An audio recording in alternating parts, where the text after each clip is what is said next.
J'aimerais continuer à vous expliquer qu'est-ce qui se passe dans chacun des enjeux. Je suis rendu au deuxième enjeu. Donc, une fois qu'on a saisi la réalité de mobiliser, il faut maintenant penser à organiser les choses, à organiser le travail. Et puis, à partir de ce que je vous ai raconté tantôt, on sait pertinemment qu'il y a des personnes qui ont besoin d'avoir des règles bien claires, qui vont exiger des règles claires, et puis qu'à ce moment-là, ils vont s'exécuter conformément aux règles. Et il y en a d'autres mondes, comme les 2 pincées de sel ou une pincée de sel, qui, eux autres, se foutent des règles. Et puis il y en a d'autres qui ont toujours trop de règles. Et puis il y en a d'autres pour lesquels la réaction, c'est de penser que les supérieurs sont toujours sévères, trop sévères, puis qu'ils veulent leur peau. Donc, partant de là,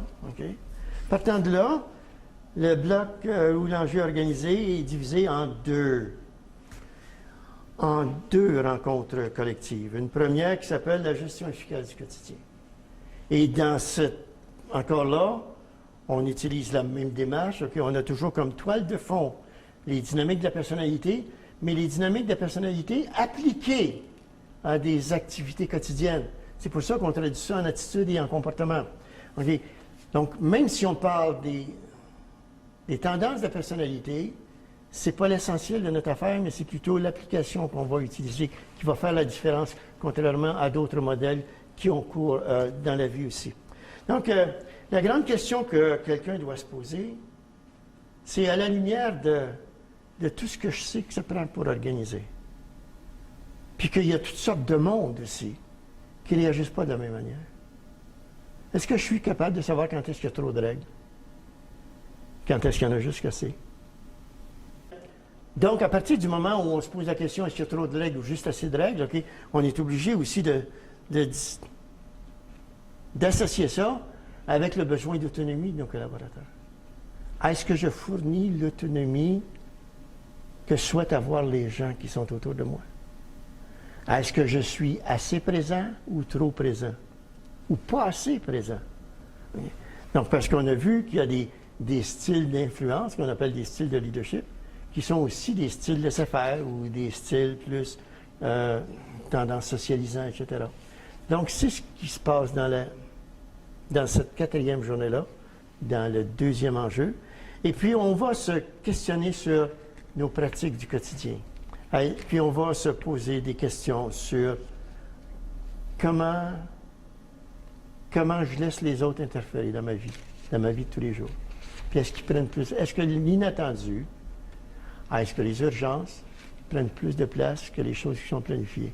À la limite, est-ce que je suis capable de planifier les urgences? Pour être sûr de ne pas être pris au dépourvu quand elle va arriver. Okay. Ça, c'était le 4e module. Toujours à partir des démarches expérientielles, où on va solliciter les gens à partir de leur vécu. C'est pour ça qu'il y a beaucoup, beaucoup d'interactions. C'est rare qu'un formateur va parler plus qu'une dizaine de minutes à la fois, okay, sans que ce soit intercalé d'un petit exercice à faire ou une réflexion collective à être faite par le groupe. Donc, c'est beaucoup d'interactions.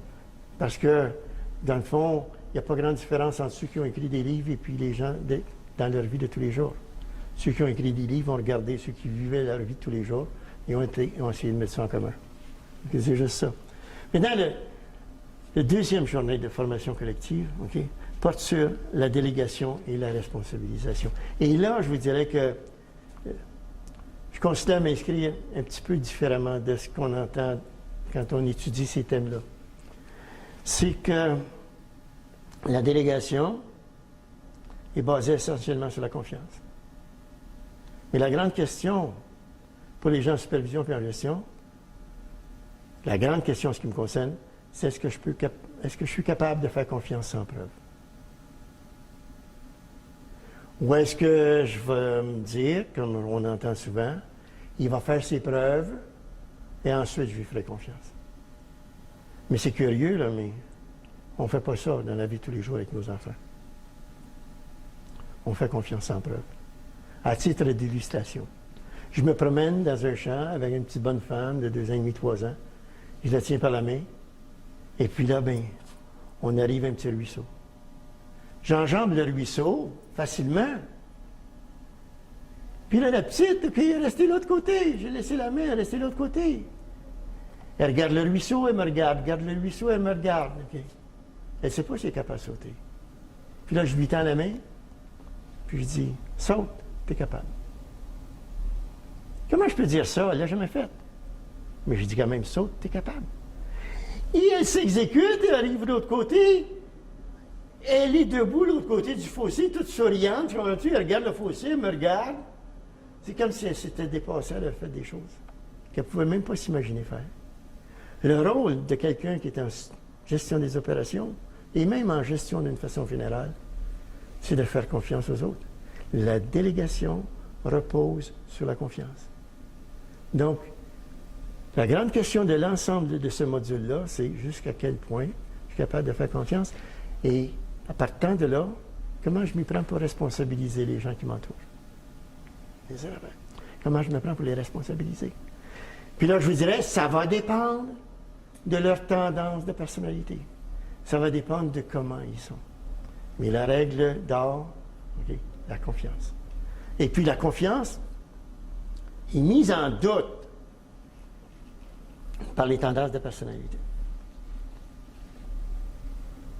Un explorateur, quelqu'un qui agit à la manière des explorateurs, qu'on appelle familièrement un explorateur, mais c'est plutôt exact de dire à la manière de l'explorateur, c'est quelqu'un qui ne craindra pas les risques et qui va faire confiance à tout le monde. Des fois à son détriment, mais il faut faire d'abord confiance. Quelqu'un qui est rationnel va miser davantage sur ses acquis et ses connaissances du passé. Et sur les antécédents, les prérequis, la jurisprudence, nommez-les comme vous voulez. Donc, il aura besoin de preuves avant de faire confiance. Les émotions, à la manière de l'artiste, vont faire confiance un peu n'importe qui et sont souvent déçus parce qu'ils ont des attentes qui débordent. C'est comme s'ils ont des lunettes amplificatrices. Des bonnes choses chez les gens. Les gens qui agissent à la manière des gens d'action, à la manière du guerrier, sont tellement occupés à besogner puis à défendre leur poste, qu'ils vont penser que les autres font la même chose. C'est pour ça qu'un témoignage d'un vétéran de la Première Guerre mondiale, je me souviens, j'avais vu à la télévision, puis il disait, on ne s'occupait pas des grands enjeux, nous autres. On s'occupait de prendre soin de notre voisin à gauche, puis de notre voisin à droite. C'est comme ça qu'on a survécu. Parce que l'autre, on sait qu'il faisait la même chose. Donc, c'est pour ça que la responsabilisation prend tout un autre sens, vu de cette perspective-là. On est obligé de se regarder dans notre propre miroir et dire, est-ce que moi, je suis quelqu'un qui fait confiance d'entrée de jeu? Si la réponse est oui, je vais avoir plus de facilité à déléguer puis à responsabiliser que si la réponse est non.